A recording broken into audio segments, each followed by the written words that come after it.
నమస్కారం vision news కి స్వాగతం. ఈనాటి వార్తలు. ప్రజల నుంచి ఫిర్యాదులను స్వీకరించి వాటిని పరిష్కరించే ప్రజా ఫిర్యాదుల పరిష్కార వ్యవస్థ పీజీఆర్ఎస్ సోమవారం జిల్లా స్థాయితో పాటు మండల, డివిజనల్ మరియు మున్సిపల్ స్థాయిలో కూడా నిర్వహిస్తున్నట్లు జిల్లా కలెక్టర్ ఆదివారం ఒక ప్రకటనలో తెలిపారు. పీజీఆర్ఎస్ అర్జీల స్వీకరణ కార్యక్రమాన్ని జిల్లా కేంద్రంతో పాటు మండల, డివిజనల్, మున్సిపల్ స్థాయిలో కూడా నిర్వహిస్తామని, అర్జీదారులు ఈ విషయాన్ని గమనించి తమ ఫిర్యాదులను సమీపంలోని మండల కార్యాలయాలు, డివిజనల్ కార్యాలయాలు లేదా మున్సిపల్ కార్యాలయాల్లో కూడా సమర్పించుకోవచ్చని అన్నారు. ప్రజలకు పాలనను మరింత చేరువ చేయడానికి ప్రజా ఫిర్యాదుల పరిష్కార వ్యవస్థను ఈ విధంగా వివిధ స్థాయిల్లో ప్రభుత్వం వికేంద్రీకరించినట్లు తెలిపారు. ఉచిత మెడికల్ క్యాంపుల వల్ల రోగ నిర్ధారణ ముందుగా తెలుసుకుని తగు జాగ్రత్తలు పాటించవచ్చునని ఎంపీటీసీ యువరాజ్ అన్నారు. ఆదివారం ఉండి మండలం ఆరేడు ఆంజనేయ స్వామి ఆలయ ప్రాంగణంలో వినాయక హాస్పిటల్ భీమవరం వారి ఆధ్వర్యంలో ఉచిత మెగా వైద్య శిబిరం నిర్వహించారు. ఎంపీటీసీ రుద్రరాజు యువరాజు మాట్లాడుతూ పాందువ, ఆరేడు, కలిగొట్ల గ్రామాల ప్రజలకు ఉచిత మెగా వైద్య శిబిరం నిర్వహించినందుకు గాను doctor Sagiraju Gajapathiraju gastrology general surgeon కు ధన్యవాదాలు తెలిపారు. డాక్టర్ గజపతిరాజు మాట్లాడుతూ మా గ్రామంలో ఉచిత వైద్య శిబిరం నిర్వహించడం ఆనందంగా ఉందని, ఈ క్యాంపులో ప్రసూతి మరియు స్త్రీల వైద్య నిపుణులు doctor Sagiraju Divyateja, doctor CH Vijay Kumar Reddy ఎముకల వైద్య నిపుణులు, డాక్టర్ జి మౌనిక చిన్నపిల్లల వైద్య నిపుణులు వైద్య సేవలు అందించారు. సుమారు 300 మందికి పరీక్షలు చేసి ఉచితంగా మందులు పంపిణీ చేశారు. ఈ కార్యక్రమంలో ఆరేడు సర్పంచ్ కట్టిరెడ్డి బ్రహ్మానందం, గొట్టం బాబీ, సాగిరాజు రామరాజు, కట్టిరెడ్డి నాని, నవీన్ వర్మ, హాస్పిటల్ సిబ్బంది తదితరులు పాల్గొన్నారు.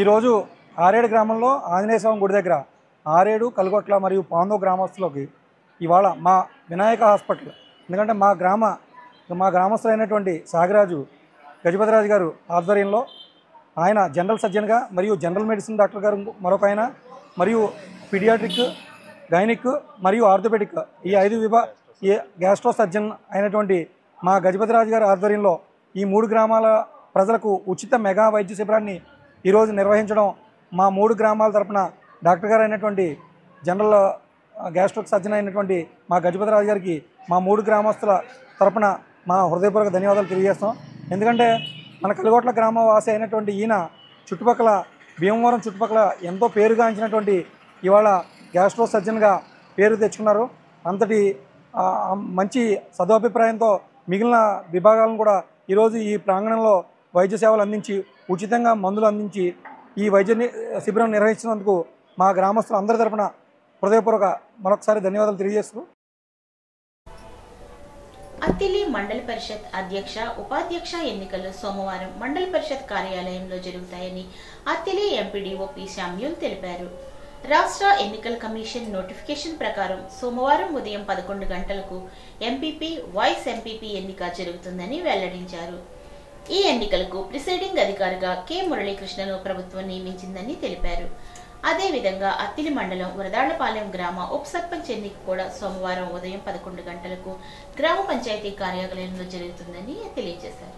వైశాఖ మాసం సందర్భంగా శ్రీ విశ్వవిజ్ఞాన విద్యా ఆధ్యాత్మిక పీఠం అత్తిలి శాఖ ఆధ్వర్యంలో బ్రాహ్మణులకు, అర్చకులకు పండ్లు, విసనకర్రలను అందజేశారు.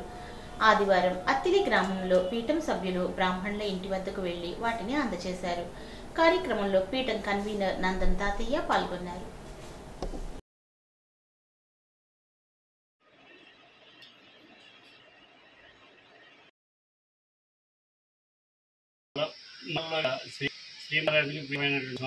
ఈ మాసం విసిరిగట్లు, మామిడి పళ్ళు అన్ని లక్ష్మీ అని పూసుకుంటే సకల ఐశ్వర్యాన్ని అనుడి. ఇది కార్యక్రమం ప్రశ్న శ్రీ ఉమర్షా గారి యొక్క ఆధ్వర్యంలో వారి జరిపడం చాలా సంతోషంగా ఉంది. విద్యార్థులు వ్యాకరణం నేర్చుకోవడం ద్వారా తెలుగు సాహిత్యంలో పట్టు సాధించవచ్చునని రిసోర్స్ పర్సన్ కోమలి అన్నారు. వేసవి శిక్షణలో భాగంగా అత్తిలి శాఖ గ్రంథాలయంలో వ్యాకరణంపై అవగాహన కల్పించారు. పుస్తకము పత్రికా పఠనము చేయించారు. వేమన పద్యాలు రిటైర్డ్ గ్రంథపాలకుడు గంధం శేషవేంద్రరావు చదివించారు. గ్రంథాలయాధికారి కృష్ణారావు, రాజేష్, వెంకటేశ్వరరావు, దుర్గాప్రసాద్, లక్ష్మణరావు తదితరులు ఈ కార్యక్రమంలో పాల్గొన్నారు. ఆపరేషన్ సింధూర్ విజయాన్ని పురస్కరించుకొని భారత సాయుధ దళాల పట్ల పౌరుల కృతజ్ఞతాభావాన్ని వ్యక్తపరిచే రాజకీయేతర ఉద్యమంగా దేశవ్యాప్తంగా చేపట్టిన తిరంగా యాత్ర ప్రజల్లో దేశభక్తిని రగిలిస్తోంది. ఈ కార్యక్రమంలో కూటమి కూడా ఈ ఉద్యమానికి సంపూర్ణ మద్దతుగా రాష్ట్ర వ్యాప్తంగా విస్తృతంగా తిరంగా యాత్రలు నిర్వహిస్తోంది. తణుకు నియోజకవర్గంలో ఎమ్మెల్యే ఆరిమిల్లి ఏర్పాటు చేసిన తిరంగా యాత్రలో కూటమి నాయకులు, కార్యకర్తలు, ప్రజలు పాల్గొన్నారు. పట్టణంలోని ప్రధాన రహదారిలో జాతీయ జెండా చేతపట్టుకుని కార్యకర్తలు మరియు ప్రజల మధ్య నడుచుకుంటూ ప్రజల్లో జాతీయ స్ఫూర్తిని నింపారు. వందలాది మంది కార్యకర్తలు, ప్రజలు, నియోజకవర్గ నాయకులు ఈ యాత్రలో పాల్గొన్నారు. జై భారత్, వందే మాతరం నినాదాలతో పట్టణమంతా మారుమ్రోగింది. దేశ భద్రత కోసం ప్రాణాలు అర్పిస్తున్న మన సైనికుల పట్ల కృతజ్ఞత తెలియజేయాలనే ఉద్దేశంతో ఈ తిరంగా యాత్రలు చేపడుతున్నాం. ఇది ఒక రాజకీయేతర ప్రజా ఉద్యమం. ప్రజల్లో దేశభక్తిని చిగురింపచేసే మహోన్నతమైనటువంటి ప్రయత్నం ఇది అని ఆరిమిల్లి పేర్కొన్నారు. ఈ విధంగా సింధూర్ ఉద్యమంలో ప్రాణాలు అర్పించిన వీర జవాన్లకు కూడా నివాళులు అర్పించారు. నియోజకవర్గంలోని మాజీ సైనికులకు శాలువాలు సత్కరించారు.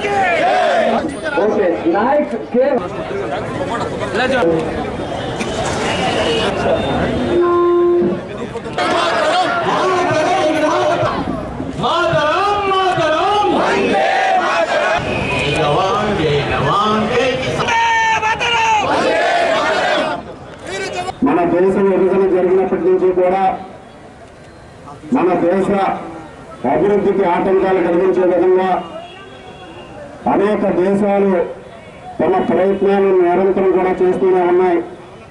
ముఖ్యంగా భారతదేశం మీదకి పాకిస్తాన్ ద్వారా ఉగ్రవాదాన్ని ప్రేరేపిస్తూ గత అనేక సంవత్సరాలుగా మనందరినీ కూడా ఇబ్బందులు పెడుతున్నటువంటి పరిస్థితి మనందరం కూడా చూసాం. ఈరోజు మరలా పాకిస్తాన్ అటువంటి కవ్వింపు చర్యలకు పాల్పడుతూ మన దేశంలో ఏదైనా ఒక మంచి జరిగితే దాన్ని అడ్డుకునే విధంగా, మన దేశాన్ని అభివృద్ధిని అడ్డుకునే విధంగా ఈరోజు నిరంతరం కూడా ఉగ్రవాదాన్ని ప్రోత్సహిస్తూ ఏ విధమైనటువంటి దాడులకు పాల్పడిందో మనందరం కూడా చూసాం. ఈరోజు పహల్గామ్ దాడులకు సంబంధించి 26 మంది మీద విచక్షణారహితంగా కాల్పులు జరిపి వారిని ఏ విధంగా చంపిందో మనందరం కూడా చూసాం. దీని వెనుక ఈరోజు పాకిస్తాన్ ఉగ్రవాద సంస్థలన్నీ కూడా ఏ విధంగా ఉన్నాయో మనందరం చూసాం.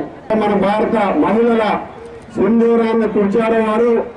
ఆ సింధూరు పేరుతో మన గౌరవ ప్రధానమంత్రి మోడీ గారు ఉగ్రవాద నిర్మూలనకి ఏ విధంగా దాడులు చేశామో దానిలో పాల్గొన్నటువంటి భారత వివిధ దళాల సైన్యాధిపతులకు, సైన్యానికి అందరికీ కూడా మనందరి సంఘీభావం తెలియజేసుకుంటూ వారందరికీ కూడా ధన్యవాదాలు తెలియజేసుకుంటున్నాను. ఈ దాడుల్లో అనేక మంది అమాయకుల ప్రాణాలని పట్టణ పెట్టుకున్నటువంటి పరిస్థితి.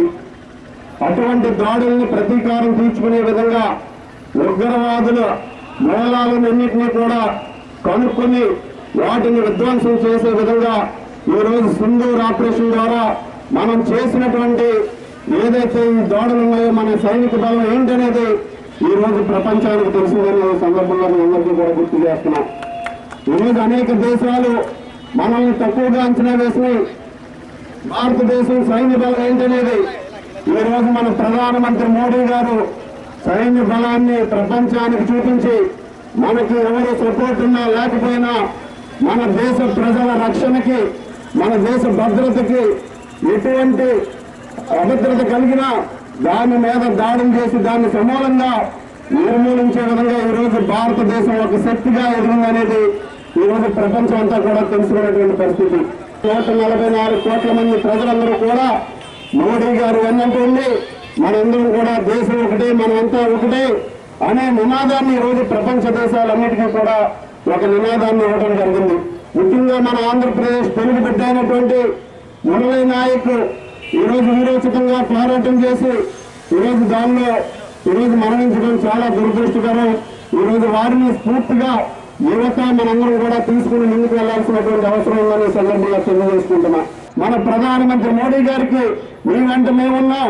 ఎట్టి పరిస్థితుల్లోనూ భారతదేశం యొక్క భద్రత, సమర్థత, సమగ్ర భావాన్ని పెంచే విధంగా ఈరోజు వారికి సంఘీభావం ప్రకటించడం ఎంతో సంతోషం అనే సందర్భంగా తెలియజేసుకుంటూ, ఇదే విధంగా మనందరం కూడా భవిష్యత్తులో దేశం కోసం కుల మతాలకు అతీతంగా, వర్గాలకు అతీతంగా ప్రతి ఒక్కరూ కూడా చేయి కలిపి మన దేశాన్ని కాపాడుకోవాలి, మన ఆర్థిక భవిష్యత్తును నిర్మించుకోవాలి, భావితరాల భవిష్యత్తుని ఒక అభివృద్ధి చెందినటువంటి దేశంలో, ప్రపంచంలోనే ఒక అగ్రగామి దేశంగా భారతదేశం ఎదుగుతుంది.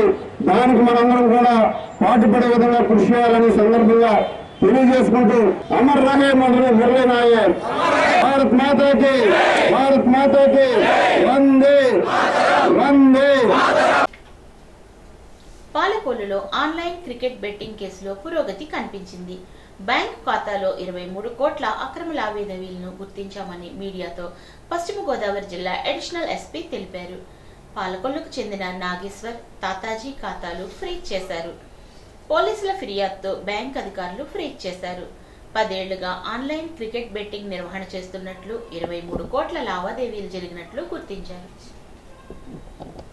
ఈ కేసులో అంతేకాకుండా ఈ కేసులో A3, A4 మీద ఉన్న స్థిరాస్తి సంబంధించిన, ఆస్తులకు సంబంధించిన వివరాలు కూడా ఇంకా దర్యాప్తులో సేకరించడం జరుగుతుంది.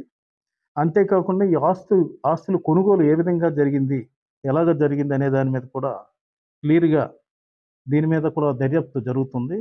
అంతేకాకుండా A3, A4 బంధువుల మీద ఉన్న పేర్ల మీద ఉన్న ఆస్తులు కూడా, బినామీ పేర్లు ఉన్న ఆస్తుల వివరాలు కూడా ఇంకా మాకు ధృవీకరించవలసి ఉందండి. అదేవిధంగా ఈ కేసులో పెట్రోల్ బంకు సంబంధించి ఈ పెట్రోల్ బంకు లావాదేవీలు ఉన్నవి, అకౌంట్స్ ఇవన్నీ తనిఖీ చేయడం జరుగుతుంది. దీనిలో భాగంగా మేము ఆదాయ పన్ను శాఖ వారికి కూడా లెటర్స్ పంపించడం జరిగింది. ఈ కేసు దర్యాప్తులో ఉందండి. A4 ఎడ్ల తాతాజీ పేరు మీద నమోదైందని కేసు. ఈ వార్తలకు స్వల్ప విరామం.